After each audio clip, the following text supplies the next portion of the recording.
Hey everyone, another day, another handheld, with this one being the Kiddy Pixel. The GKD Pixel is the latest mini handheld alongside the likes of Aminix Nano featuring last year, with a number of various shells available. I used the forwarder service to pick mine up, but they're now available to pre-order on a handful of sites. GameKiddy have announced that they'll have it on their own AliExpress store soon at around the $70 mark, so bear that in mind if you're going to pre-order. In terms of specs, the Pixel features an Nginx X1830 CPU with 128MB of RAM. This will play up to some of the PlayStation 1 catalogue, although the more 3D intensive games will certainly struggle. We should be okay with handling a little fast forward on 2D RPGs though, which for me is where these mini handhelds shine. Other than that, we've got a 2.3-inch IPS screen at a resolution of 320 by 240. The screen isn't too bad, although it does have uneven light distribution, especially at high brightness, and odd scaling due to its size, so it could be better all in all. The battery is 1300 mAh, which is fantastic for a mini handheld, and the weight is just over 100 grams, which isn't too bad at all. In terms of firmware, we've got the so-so stock and the MiniUI community firmware, which has just released an alpha build, which is already looking fantastic. In terms of sizing, the Pixel fits somewhere between the Nano and Miu Mini. It's certainly pocketable, not quite keyring worthy due to its weight, but certainly a great size for a mini handheld overall. One of the neat touches you'll see while it's on its side is its ingress screen, which hopefully will offer a little protection, or at the very least house a screen protector without sticking it out from the screen. So, the GKD Pixel does a great job at making a good first impression. The handheld's a nice size and the shell looks very premium, with a great all-round build quality featuring little to no rattle to it.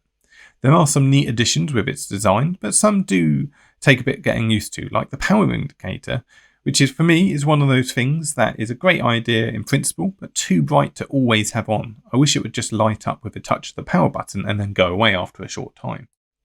The metal shell also keeps heat after gaming for a little while, nothing too hot to the touch or anything like that, but I do think if you're going for a metal shell design, then extra attention should be put on cooling, but perhaps that's just asking a bit too much on such a little shell.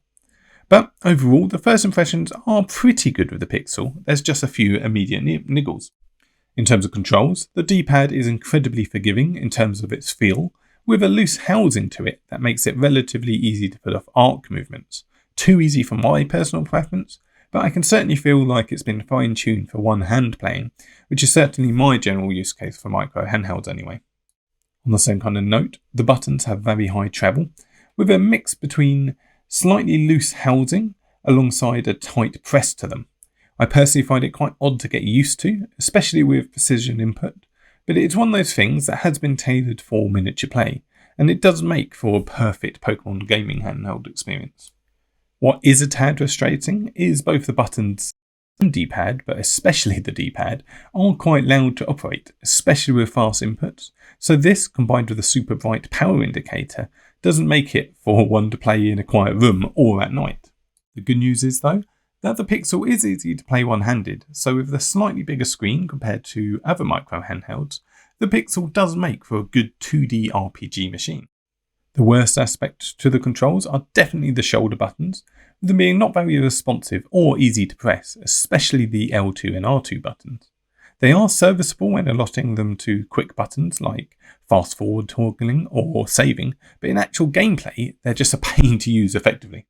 In terms of firmware, bear in mind that my unit is a Chinese unit simply toggled to English, so it may be subject to change, but the stock firmware somehow manages to feel both bare bones and also quite complex, with having to jump between things like RetroArch or standalone emulators.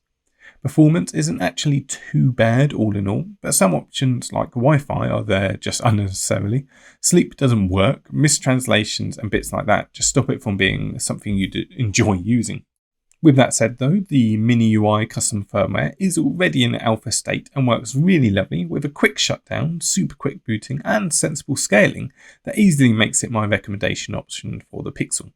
However, the CPU does give us limitations here, especially around the higher 3D end of both Super Nintendo and PlayStation catalogues. So I'll cut some gameplay footage now, all caught with the MiniUI firmware, and summarise back up at the end.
So overall, the GameKiddy Pixel is a very neat mini retro gaming handheld.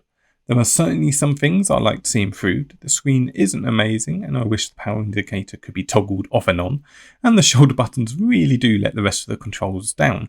But if you're looking for a tiny 2D RPG handheld, the Pixel is still a very neat option. That's it for now though, thanks so much for watching.